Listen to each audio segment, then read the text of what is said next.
Right now, somewhere in the Pacific Ocean, the USS Seawolf is hunting. You can't see it. Satellites can't find it. Even other submarines struggle to detect it. This $3 billion predator moves through the darkness at depths where the pressure would crush a car into a tin can, and inside are 134 Americans living a life most people can't imagine. They haven't seen sunlight in 47 days. They won't see it for another 43. They're tracking vessels that have no idea they're being watched, and if war breaks out in the next 5 minutes, they're already in position to strike. This is what life actually looks like aboard America's most feared attack submarines, and the reality is more intense than any movie has ever shown. The Virginia-class and Seawolf-class attack submarines represent the deadliest underwater hunters ever built. Unlike the massive ballistic missile submarines that carry nuclear deterrents, attack submarines have one job: find the enemy and kill them before they know you're there. The USS Seawolf can dive deeper than 800 feet, though the actual maximum depth is classified. It moves at speeds exceeding 35 knots submerged, faster than most surface ships. It carries 50 torpedoes and missiles in 8 torpedo tubes. Each Mark 48 torpedo costs $3.8 million and can sink an aircraft carrier. The Tomahawk cruise missiles can strike targets 1,000 miles inland with precision accuracy. This isn't a defensive platform. This is a weapon designed to project power into enemy territory while remaining completely invisible. The crew aboard attack submarines lives differently than any other sailors in the Navy. There are no portholes, no windows, no way to see outside.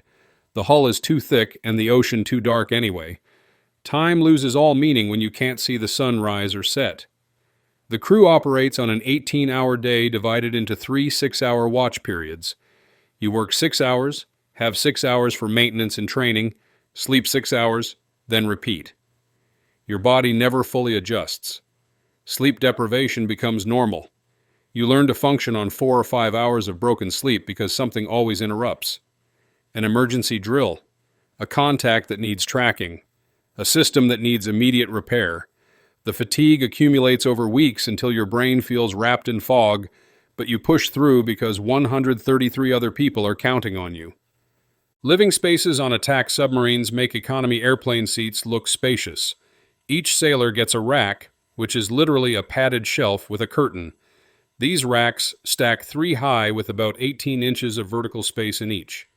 You can't sit up.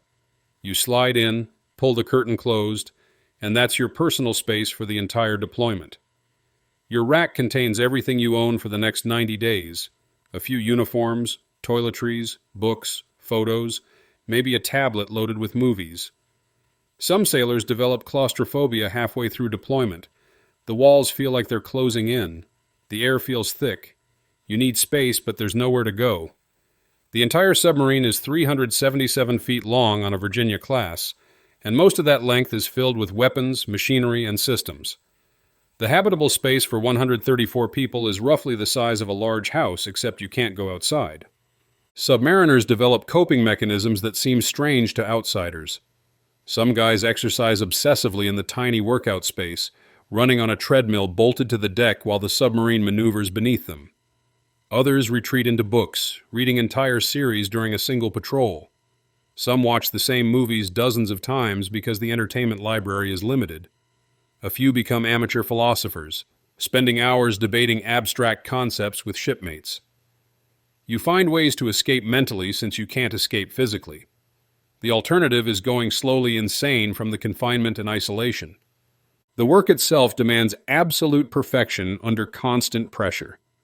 In the sonar room, technicians wearing headphones listen to the ocean with equipment so sensitive it can detect a ship 50 miles away. They're tracking multiple contacts simultaneously, classifying each sound signature, determining if it's a threat. A commercial cargo ship sounds completely different from a warship. A whale sounds different from a submarine. These sonar techs train for years to distinguish these sounds because mistakes have consequences. Miss an enemy submarine and your boat could take a torpedo. Misidentify a friendly vessel and you could start an international incident. The mental strain of listening to static and subtle sounds for 6-hour stretches while knowing lives depend on your accuracy creates stress that most jobs never approach. The control room looks nothing like the movies. It's cramped and dim with just enough red lighting to see the instruments. The officers of the deck stands behind the helmsman and planesman who control the submarine's movement through three-dimensional space. Diving a submarine isn't like driving a car. You're managing depth, speed, and angle simultaneously while accounting for water density, temperature layers, and current. Make a mistake and the submarine could broach the surface, exposing your position to enemy radar. Or you could dive too steeply and exceed crush depth. The planesman's hands stay on the controls constantly, making micro-adjustments to keep the boat level and at the ordered depth. After a 6-hour watch, their hands cramp from gripping the controls. Their eyes burn from staring at the instruments, but they can't make mistakes because mistakes kill everyone aboard. Attack submarines conduct operations that remain classified decades after they happen. They slip into foreign territorial waters to gather intelligence. They track enemy submarines for weeks at a time, maintaining contact without being detected themselves. They deploy special operations forces on covert missions. They tap undersea communications cables. They map ocean floors in strategic areas. The specific details of these operations never get discussed, even among the crew. You might know your piece of the mission, but not the full picture. Only the commanding officer and a few senior officers understand the complete operational plan. This compartmentalization protects the mission if anyone is ever captured, but it also means you're risking your life for objectives you don't fully understand. You trust the chain of command and do your job. The enemy is always out there, always searching. Russian and Chinese submarines patrol the same waters. Their sensors sweep the ocean constantly, looking for acoustic signatures that reveal American boats. Their sonobuoys drop from aircraft, listening for the subtle sounds that give away a submarine's position. Their surface ships drag towed arrays, long cables studded with hydrophones that can detect submarines dozens of miles away. Staying undetected requires constant vigilance. The submarine runs quietly, minimizing any noise that could betray its position. Crew members learn to move silently. No running in the passageways, no dropping tools, no slamming hatches. During ultra-quiet operations, even conversation stops. Everyone communicates through hand signals and written notes. The tension during these periods is suffocating. You're holding your breath metaphorically, hoping the enemy passes by without detecting you. Combat drills happen without warning at any hour. The alarm sounds and suddenly the submarine is responding to a simulated attack. Torpedoes inbound. Enemy submarine detected close aboard. Fire in the engine room. Flooding in the torpedo room. The crew has seconds to react correctly. During these drills, you see who has the mental toughness for submarine warfare. Some people freeze under pressure. Some panic. Those people don't last long on attack boats. The sailors who thrive are the ones who can compartmentalize fear and execute their training perfectly, even when their hands are shaking and their heart is hammering. Because in real combat, there's no reset button. You execute the procedure correctly or people die. The weapon systems on attack submarines are terrifyingly capable. The Mark 48 ADCAP torpedo is a fire and forget weapon with its own sonar and computer brain. Once fired, it actively hunts the target, adjusting its course to intercept. It carries 650 pounds of high explosive that detonates beneath the target's keel, breaking the ship's back. The torpedo can make multiple attack runs if it misses the first time. It can distinguish between the target and countermeasures. It's essentially an autonomous underwater assassin. The torpedo room where these weapons are stored and loaded is a cramped space filled with tons of explosives. One accident could destroy the submarine. The torpedo men who work here handle weapons that could kill them with absolute casual competence. They load torpedoes weighing 3,700 pounds into tubes using chain hoists and muscle power. They program targeting information. They maintain the weapons during the patrol. It's dangerous work that requires complete focus every single moment. Before we go deeper, real quick, these submariners spend 90 days in a steel tube so you can sleep safely at night. The least you can do is spend 2 seconds hitting that subscribe button. Seriously, 90 days underwater versus 2 seconds of your time. Pretty sure you can handle that. Now let's talk about what happens when things go wrong. Tomahawk cruise missiles extend the submarine's reach far beyond the ocean. These missiles launch from the torpedo tubes, break the surface, ignite a rocket motor, and fly to targets 1,000 miles inland. They follow terrain, flying just above the ground to avoid radar detection. They strike with precision measured in feet. A submarine lying off the coast can hold an entire nation's infrastructure at risk without that nation ever knowing the submarine is there. The political and military implications are staggering. During conflicts, American attack submarines have launched tomahawks at targets deep inside enemy territory, and the enemy's first indication of attack was explosions at their military bases. By the time they realized they were under attack, the submarine was gone, disappeared back into the ocean depths. The nuclear reactor that powers attack submarines is a marvel that most crew members never see. The reactor compartment is off limits to everyone except the specially trained nuclear technicians. These sailors go through nearly 2 years of the most demanding technical training the Navy offers. They learn nuclear physics, reactor operations, radiation safety, and emergency procedures. They operate and maintain a nuclear power plant that fits inside a submarine hull and runs for years without refueling. The reactor produces heat that creates steam that drives turbines that turn the propeller and generate electricity for the entire boat. The system runs 24 hours a day for the entire deployment without stopping. The nuclear techs monitor hundreds of parameters constantly. Temperature, pressure, flow rates, radiation levels, everything has to stay within precise limits.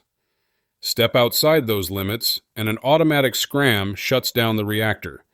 A scram leaves the submarine without main propulsion, dead in the water and vulnerable. Recovering from a scram takes hours and leaves the submarine exposed. So the reactor operators obsess over their instruments, adjusting controls, watching trends, preventing problems before they develop. Radiation exposure is carefully monitored. Every crew member wears dosimeters that track radiation accumulation. The levels are far below dangerous thresholds, lower than what you'd receive during a cross-country flight, but the Navy monitors it obsessively anyway. Areas near the reactor compartment are marked with radiation warnings. Most of the submarine has zero elevated radiation.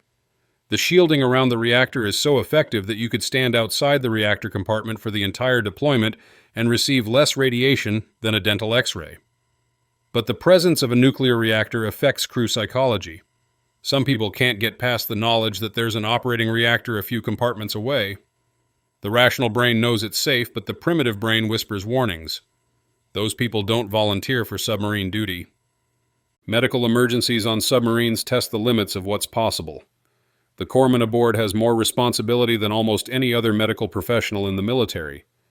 There's no calling for backup, no emergency room down the street, no specialist to consult, just one corpsman and whatever medical supplies are aboard. They've performed emergency appendectomies using the wardroom table as an operating surface. They've treated severe injuries with makeshift equipment. They've diagnosed illnesses with limited testing capabilities. The crew maintains an emergency medical area with basic surgical equipment, diagnostic tools, and a pharmacy stocked with medications for everything from infections to heart attacks. But complex medical emergencies require surfacing and evacuating the patient by helicopter. This breaks operational security and exposes the submarine's position, so it only happens when someone's life is at immediate risk. Mental health issues are handled quietly, but they happen. The isolation and stress break some people. Depression sets in when you realize you've been underwater for 6 weeks with 6 more to go. Anxiety manifests when the walls feel like they're closing in. Personality conflicts escalate in the confined environment until 2 sailors can't stand being in the same compartment. The corpsman and the chaplain work together to identify crew members who are struggling. Sometimes just talking helps. Sometimes the sailor needs to be relieved from watch duties temporarily. In extreme cases, the commanding officer might have to confine someone who's become a danger to themselves or others. There's no gentle way to handle a mental health crisis when you're sealed inside a steel tube in the middle of the ocean. The crew does their best to support each other because they're all living through the same experience. Communication with the outside world is limited and controlled. Personal emails are stored up and transmitted in compressed bursts when the submarine briefly extends a communications mast above the surface. Incoming messages from family get screened by the communication staff and printed out for crew members. No phone calls, no video chats, no social media. If there's a family emergency back home, the Red Cross message arrives through official Navy channels and the commanding officer decides how to handle it. Sometimes it's possible to surface and evacuate a crew member by helicopter so they can get home. Sometimes the operational situation won't allow it, and the sailor has to wait until the patrol ends. Missing the birth of your child or the death of a parent because you're on patrol creates wounds that never fully heal. The food on attack submarines is surprisingly good because it's one of the few ways to boost morale. The culinary specialists operate around the clock preparing meals in a galley the size of a small bathroom. They stock provisions before deployment and use every available storage space, including areas under the deck plates. For the first couple weeks, there's fresh fruit and vegetables. After that, it's all frozen, canned, and preserved food. But the cooks get creative.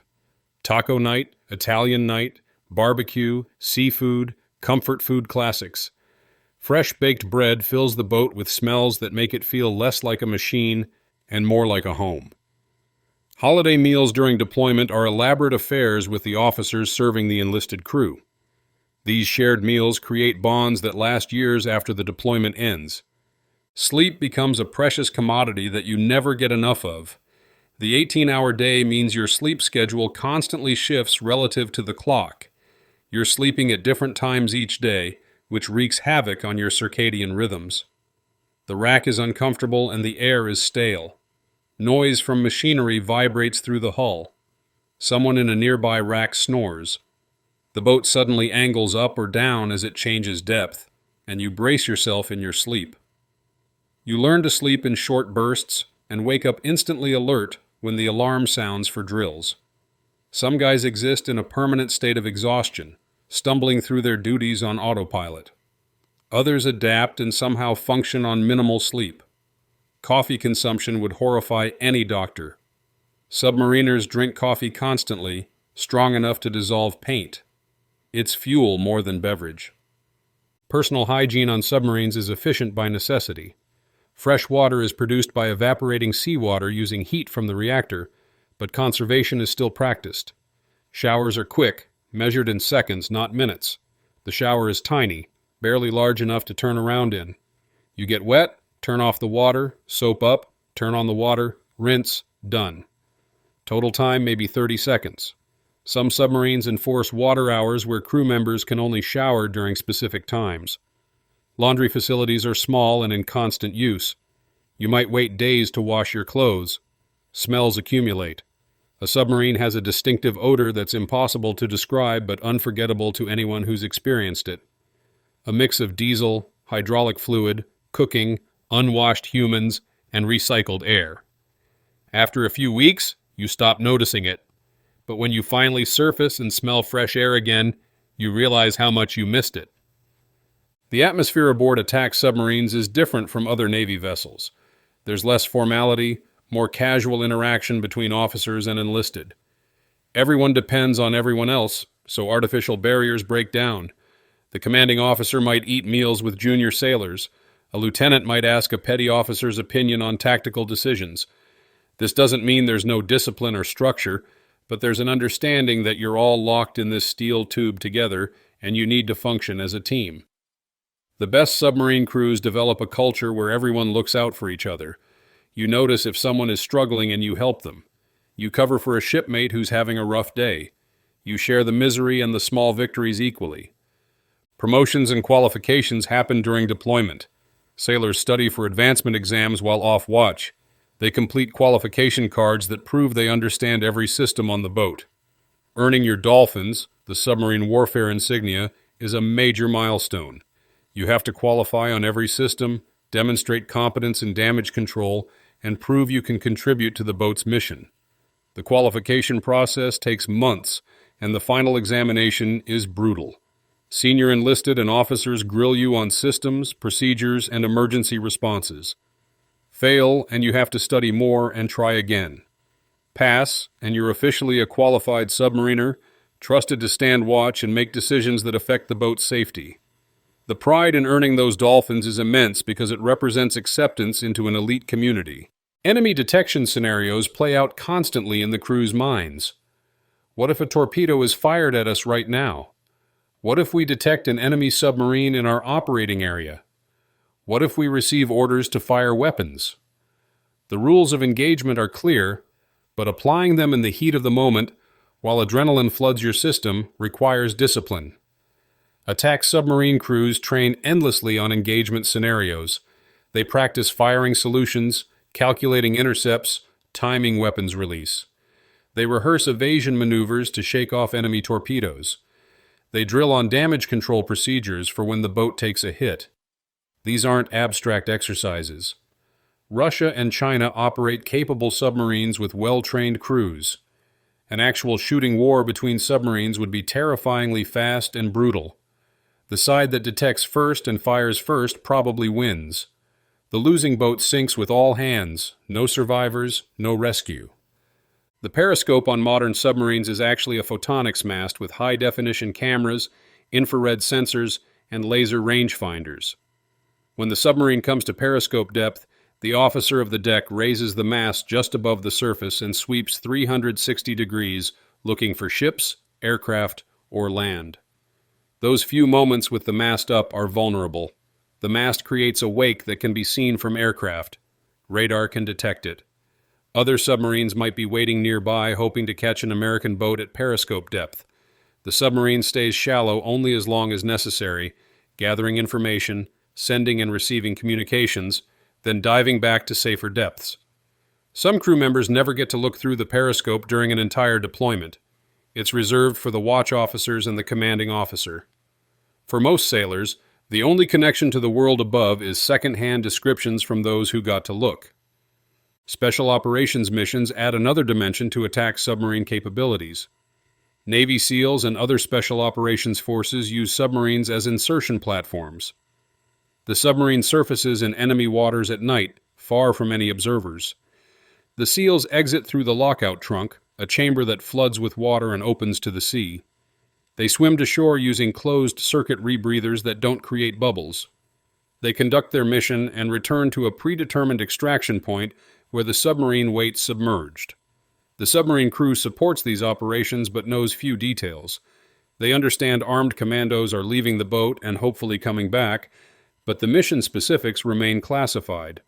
The tension during these operations is extreme because if the SEALs are detected, the submarine might have to leave without them to avoid compromise. Equipment failures are inevitable during long deployments, and dealing with them tests the crew's resourcefulness. A hydraulic line ruptures and sprays high-pressure fluid throughout a compartment. A pump fails, and a backup system has to take over. An electronic component burns out and has to be repaired or replaced. The submarine carries spare parts for common failures, but not everything. Sometimes technicians have to improvise repairs using materials at hand. They fabricate parts in the machine shop. They bypass damaged components. They troubleshoot complex systems with limited diagnostic tools. The ability to fix almost anything with duct tape, zip ties, and ingenuity becomes essential. Surface ships can call for parts or technical assistance. Submarines have to solve problems themselves because there's no help coming. Fresh air on a submarine is an oxymoron. The atmosphere is manufactured by scrubbing CO2 from the air using chemical scrubbers, producing oxygen through electrolysis of water, and circulating the mixture through the boat. The system works perfectly, but the air never feels fresh. It's recycled breath from 134 people. It smells of the carbon dioxide scrubbers and has a staleness that's hard to describe. After weeks underwater, some crew members crave fresh air with an intensity that borders on obsession. They dream about standing outside, breathing ocean air, feeling wind on their faces. When the submarine finally surfaces at the end of patrol and the hatch is open, that first breath of fresh air is almost overwhelming. Sailors describe it as euphoric, that first gulp of clean ocean air after months of recycled atmosphere. The transition back to normal life after a submarine patrol is harder than most people realize. You've spent 3 months in an environment with no privacy, no sunlight, no personal space, constant noise, and complete isolation from the outside world. Then suddenly you're home with family and friends who've continued living normal lives while you were gone. They want to hear about your deployment, but you can't talk about most of it. They expect you to just pick up where you left off, but you've changed. You've been living in survival mode for 3 months, and you can't just flip a switch back to normal. Some submariners struggle with crowds after being confined with the same small group. Others have trouble sleeping in silent bedrooms after months of machinery noise. Some drink too much trying to decompress. The Navy provides counseling and support, but ultimately you have to find your own way back. Right now, there are dozens of American attack submarines on patrol somewhere in the world's oceans. They're tracking potential adversaries, gathering intelligence, and maintaining strategic positions. The crews aboard are living through the same challenges, the same confinement, the same isolation. They're 20-year-old sonar techs listening to sounds in the deep. They're 35-year-old chiefs keeping machinery running. They're commanding officers making tactical decisions that could trigger international incidents. They're ordinary Americans doing an extraordinary job in an environment that would break most people. They volunteered for this duty, knowing how hard it would be. They stay because they believe in the mission and in each other. These silent warriors beneath the waves are the reason American naval power extends into waters where surface ships can't safely operate. They deserve recognition for living a life most of us couldn't handle for even a week, let alone 90 days at a time. The boats will keep patrolling. The crews will keep going to sea. And somewhere in the darkness of the deep ocean, American attack submarines will continue hunting, watching, waiting, ready to strike if called upon. That's the reality of life aboard the most feared attack submarines patrolling the oceans.